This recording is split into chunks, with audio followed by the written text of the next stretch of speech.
here in my garage. Yesterday I picked up a brand new 2024 MV Agusta Enduro Veloce, and I thought I'd create a channel because as I was researching this bike, there wasn't a whole lot of information out there for it. So I thought I'd pick the bike up, and as I go through the lessons I learned from owning and operating the bike and the adventures that I take with it, I'll share them with you guys. Hopefully it gives you some insight if you're considering the purchase of one of these bikes, or it provides me some insight based on the comments that you provide.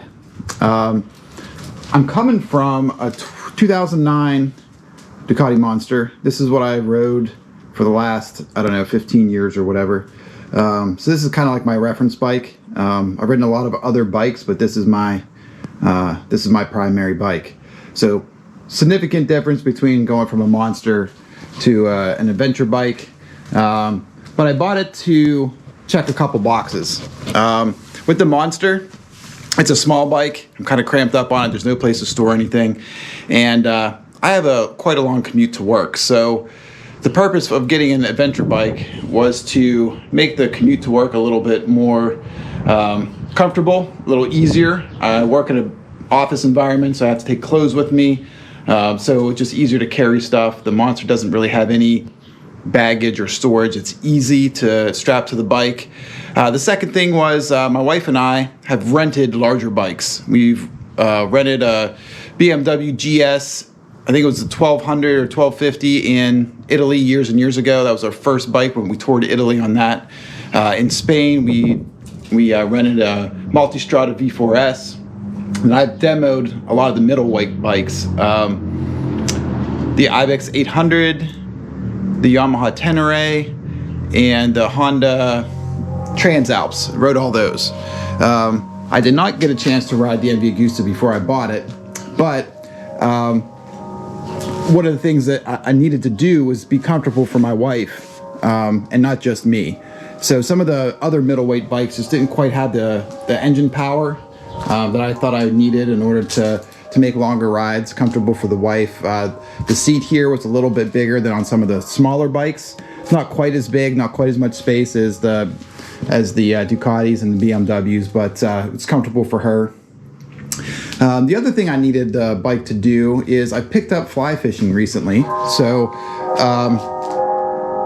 not just going out and enjoying being on the water fly fishing, but the enjoyment of getting to the water is awesome. I've taken my gear in a backpack on the Monster, but it's hard to get all my stuff in. Here's a pile of some of it here. There's a lot of stuff there.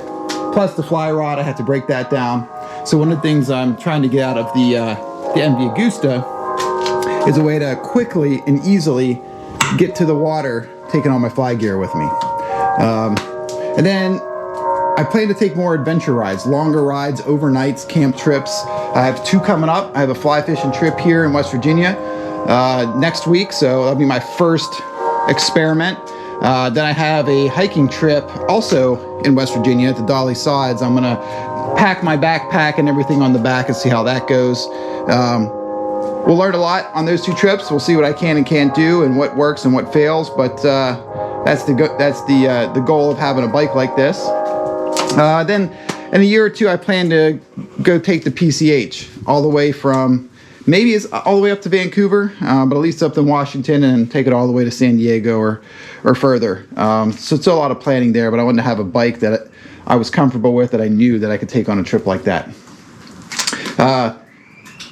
Looking for all those things, this bike appears to check all those boxes. My first ride home yesterday was about 65 miles, and it's still in the break-in period, but it's sporty, it's super fun, handles great, it's very comfortable. I have some things I've learned already that I'll share with you as we make more videos and post them, but for now, this bike seems to check all the boxes and sits right in the middle and gives me something different and unique.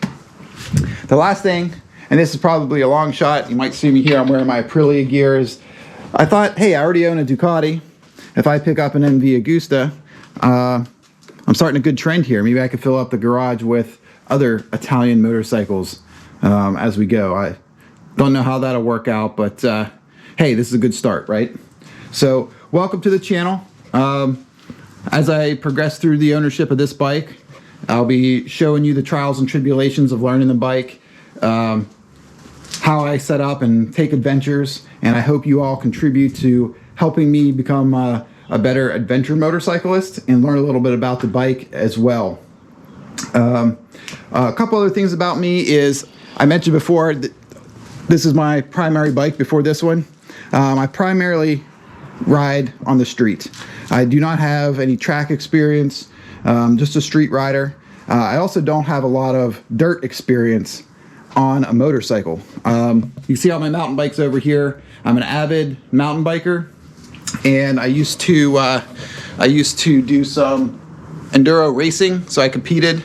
So that's my experience on the dirt, is downhill gravity style mountain biking, but not a whole lot on actual motorcycles. So while I do plan to go off-road on this, it will be a very light off-road, but I do expect to take some double track and definitely some dirt roads on this bike to get to some of the locations that I'd like to see. I have taken the Monster on some dirt roads before. That was absolutely painful, not fun at all. I do not recommend taking the Monster on long West Virginia gravel roads, so hopefully this guy will be a little bit better for that.